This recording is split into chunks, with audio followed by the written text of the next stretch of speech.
ভারতে ২০ কোটিরও বেশি মুসলমানের বসবাস। এশিয়ার মধ্যে পরাক্রমশালী দেশটি তার পার্শ্ববর্তী দেশের সংখ্যালঘুদের পাশে দাঁড়াতে সবসময় সোচ্চার থাকলেও নিজেদের বেলায় একেবারেই খাপছাড়া। ঐতিহাসিকভাবেই ভারতে সবচেয়ে বেশি ওয়াকফ সম্পত্তি রয়েছে, যার ভূমির পরিমাণ প্রায় ১০ লাখ একর। এসব জমির ওপর স্থাপনা রয়েছে ৮,৭২,০০০-এরও বেশি। এই সম্পত্তির আনুমানিক বাজার মূল্য $১৪.২২ বিলিয়ন। ওয়াকফ বোর্ডগুলোর মাধ্যমে এসব সম্পত্তি পরিচালিত হলেও বাস্তবে বহু সম্পত্তি দখলদারের হাতে চলে গেছে।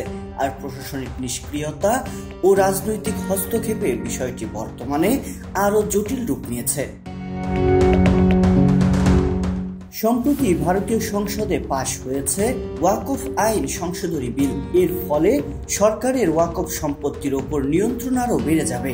বহু মুসলিম সংগঠন অভিযোগ করছে, মোদী সরকার সংসদীয় ক্ষমতা ব্যবহার করে সংখ্যালঘুদের অধিকারে হস্তক্ষেপ করছে। এমন এক সময়ে মধ্যপ্রদেশের উজ্জয়িনে একটি পুরনো কবরস্থান ও মসজিদ ধ্বংস করে কুম্ভ মেলার প্রস্তুতির অংশ হিসেবে জমি অধিগ্রহণ করা হয়, যা সরাসরি ওয়াকফ আইন লঙ্ঘনের অভিযোগে অভিযুক্ত হয়েছে। ১৯৮৫ সালের সরকারি গেজেটে যেই জমিকে মুসলিম কবরস্থান হিসেবে চিহ্নিত করা হয়েছিল তা ধ্বংস করে তৈরি করা হচ্ছে অবকাঠামো। যদিও স্থানীয় প্রশাসন বলছে এই অধিগ্রহণ সামাজিক উদ্দেশ্যে করা হয়েছে এবং এর জন্য কোনো অনুমতির প্রয়োজন নেই। আইনজীবীরা বলছেন, ওয়াকফ সম্পত্তির ওপর সরকারের এই হস্তক্ষেপ এক ধরনের পদ্ধতিগত লুটপাট। মসজিদ, কবরস্থান কিংবা ওয়াকফ কমিটির জমি সবই কোনো না কোনো ভাবে প্রভাবশালীদের দখলে চলে যাচ্ছে। আলাদা করে উদ্বেগের বিষয় হলো, প্রস্তাবিত সংশোধনীতে অমুসলিমদের ওয়াকফ বোর্ডের সদস্য হিসেবে অন্তর্ভুক্তির সুযোগ রাখা হয়েছে, কিন্তু বাস্তবে ওয়াকফ সম্পত্তির দখল, অপব্যবস্থা এবং দুর্নীতির অভিযোগ দিন দিন বাড়ছে।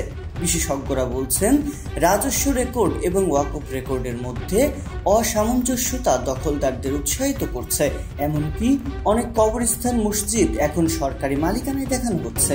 এই সংকট শুধু উজ্জয়িনেই নয়, ভোপাল, ইন্দোর সহ মধ্যপ্রদেশের বহু এলাকায় সরকারের বিভিন্ন ভবন ও প্রশাসনিক দপ্তর তৈরি হয়েছে ওয়াকফ জমির ওপর।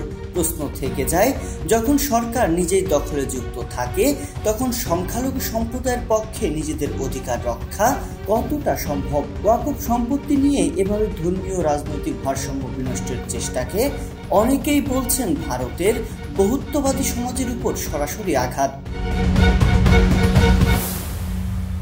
সংবাদ, ফিচার ও অনুষ্ঠানের জন্য ভিজিট করুন সংবাদ প্রকাশের ওয়েবসাইট এবং যুক্ত থাকুন ফেসবুক পেজ ও ইউটিউব চ্যানেলের সঙ্গে।